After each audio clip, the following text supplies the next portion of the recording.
example, the one that you guys worked on, and I want you to practice writing the formal nomenclature for this same one. So give me the intervals of increasing and decreasing and the definition of the relative max and the relative min for the example problem we did together, or you guys did on your own.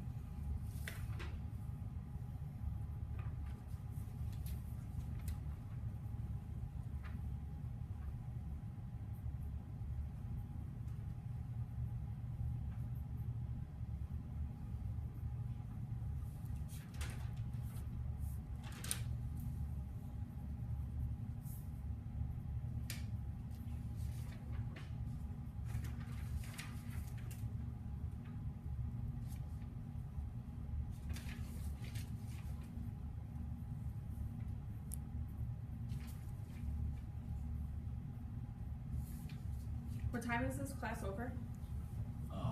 45. Okay, great.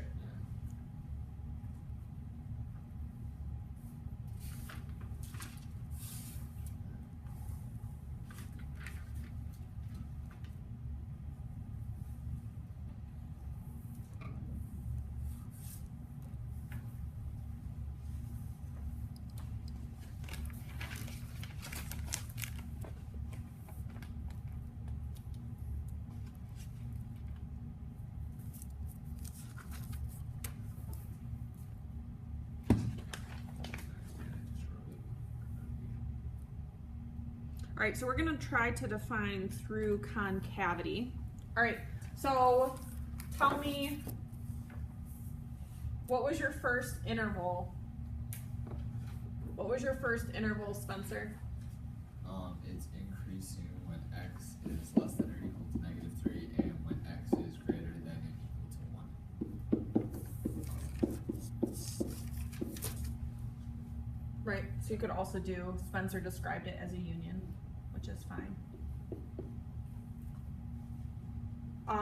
What is the interval for decreasing, Shukai?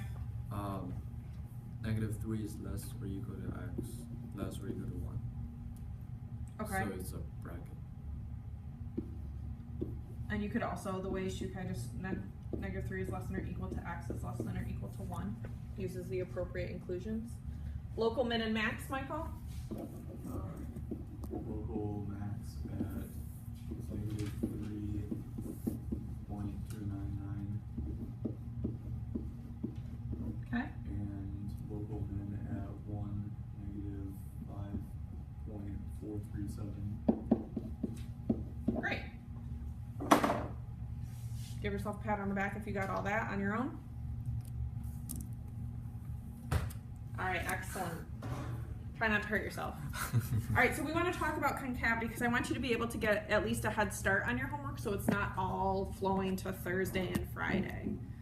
We're going to show Mrs. Leafhead. You guys are going to have all your homework done before the weekend and she's not going to believe it. And she's going to be so mad she didn't leave you more homework. Okay? So, here we have our infamous point of inflection. So, what we're going to be talking about specifically is the definition of concavity. Did you guys already talk about concavity at all when you did continuous functions? Yes, a little bit. All right, so let's kind of formally define it here.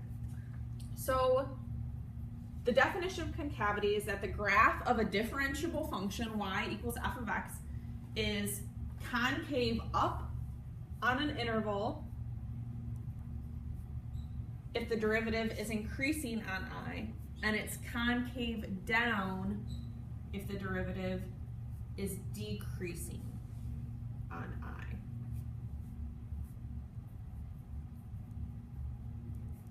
So this is the definition of concavity.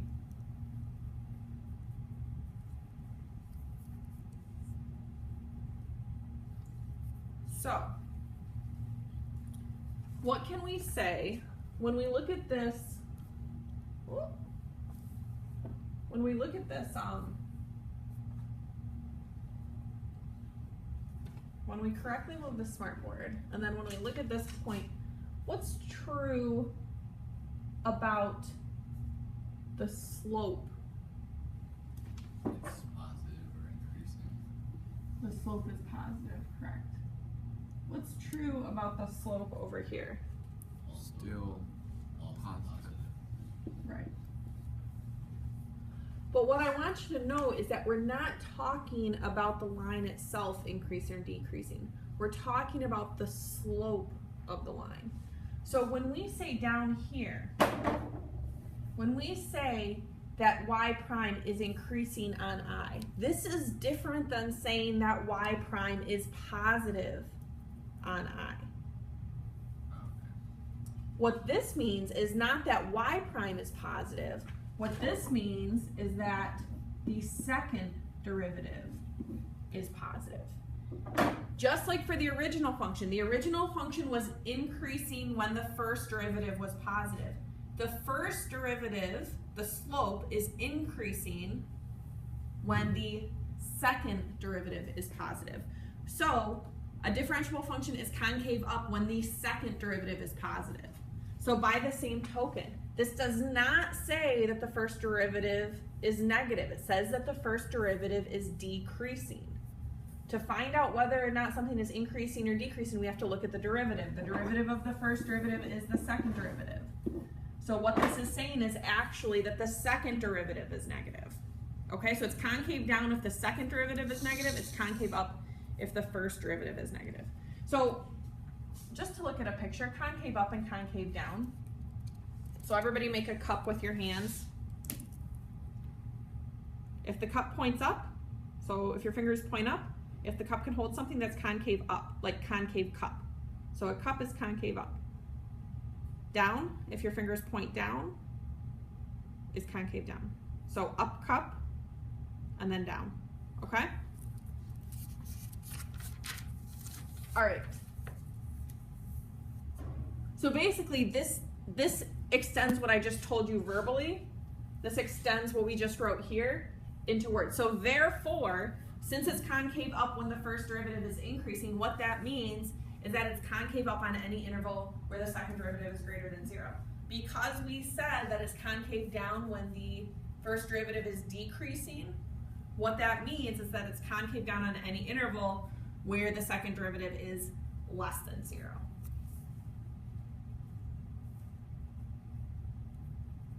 Good, good, good? Yeah.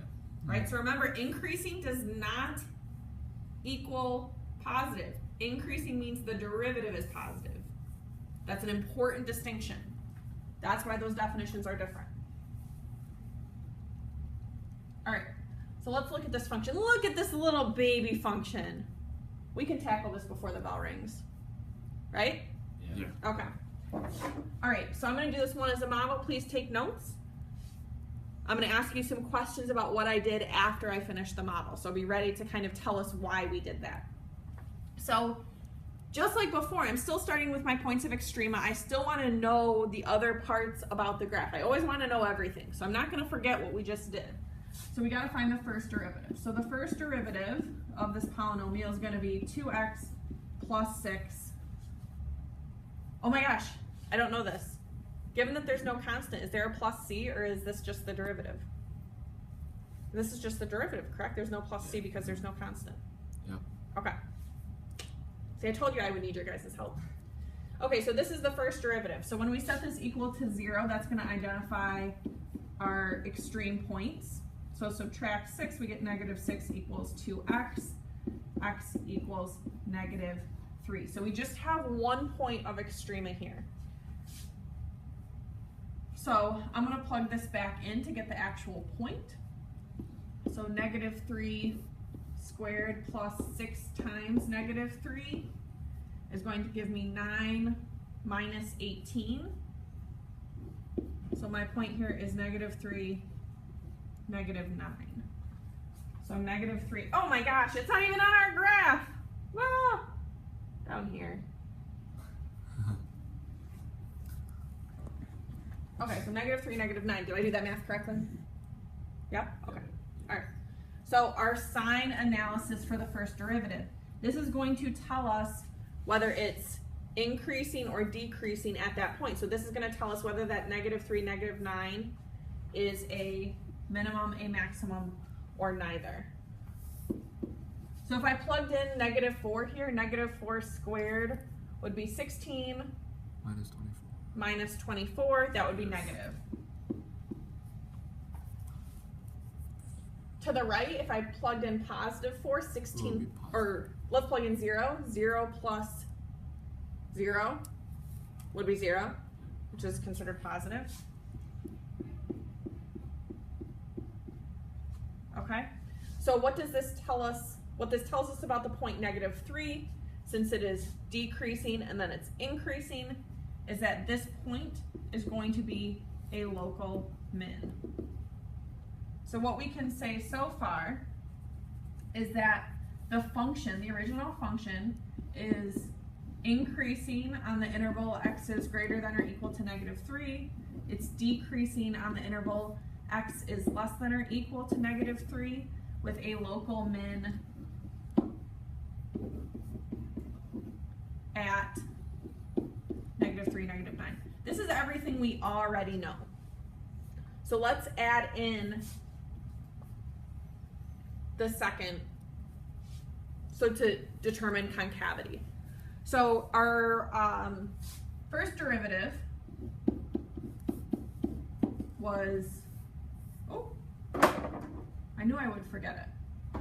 Our first derivative was 2x plus 6. 2x plus 6. Thank you, Shukai.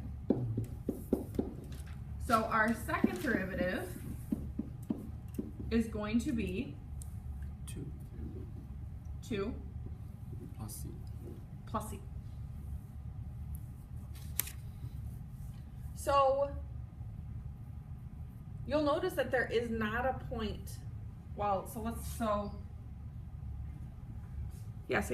This is important. So what does this tell us?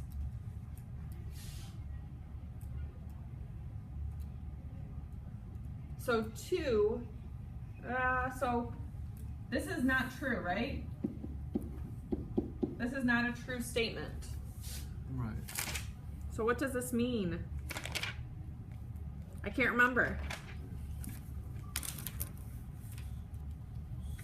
Hold on.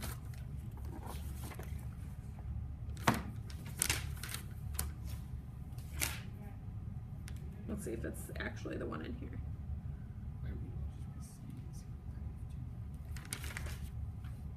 We were doing so well, folks.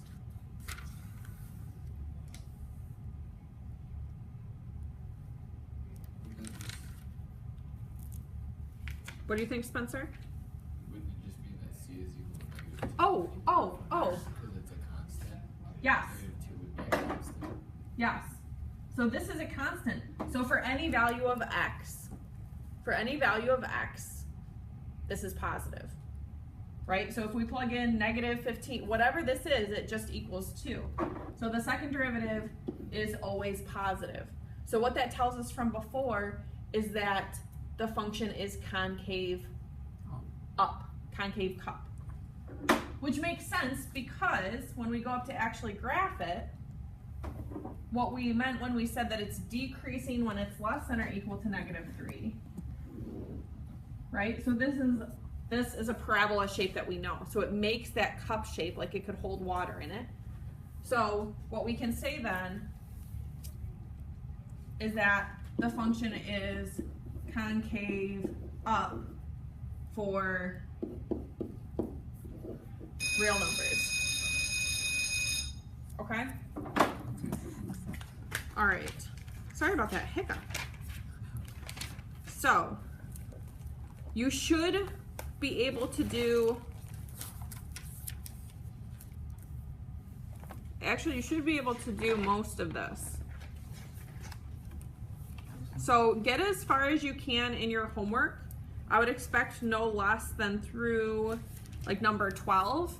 We're gonna go over some of those problems between 1 and 12 tomorrow before we get started. Okay, so we'll start with going over a couple of those problems before we jump back in. Okay? So do we go all the way to 61? You will, but that Mrs. Lisa doesn't have that down until tomorrow. Oh, okay. So try to get at least 1 through 12 done tonight. And then we'll do some more and we'll do some more tomorrow, and then we can decide together what makes the most sense for Friday. If we want to review some and then do some in class together, or what that's going to look like. All right. Okay?